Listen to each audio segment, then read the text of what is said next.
Ibarat air terjun tercurah dari tempat yang lebih tinggi ke tempat yang lebih rendah.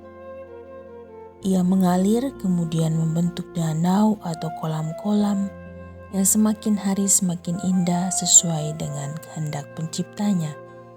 Begitulah air senantiasa mengalir dan mengalir menuju tempat yang lebih rendah.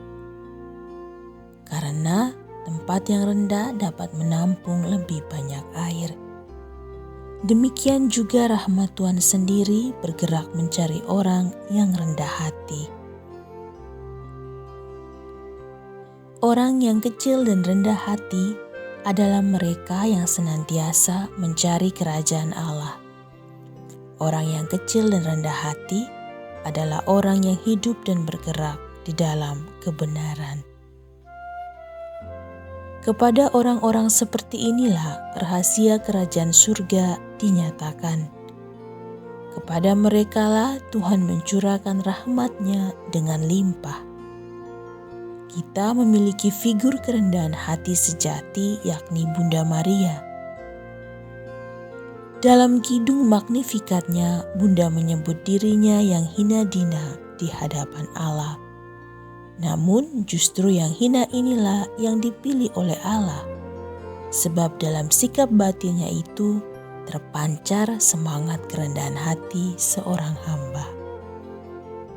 Kerendahan hati inilah yang diperhatikan oleh Allah. Dengan semangat kerendahan hati ini, Bunda diberi tugas membangun kerajaan Allah sebagai Ibu Yesus. Kita dapat melihat bagaimana hati yang merendah dialiri oleh berkat tak berkesudahan dari Allah sendiri.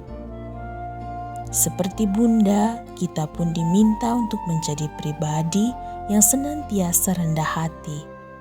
Karena hanya dengan menjadi rendah di hadapan Allah, kita dapat terbuka akan rahmat-Nya. Yakni rahmat untuk berjuang mewartakan kerajaan Allah. Melalui cara hidup kita yang mengamalkan cinta, damai, dan keadilan kepada siapa saja. Seberapakah rendah hati kita di hadapan Tuhan dan sesama? Dan sejauh mana usaha kita untuk menjadi pribadi yang rendah hati bagi kemuliaan Tuhan?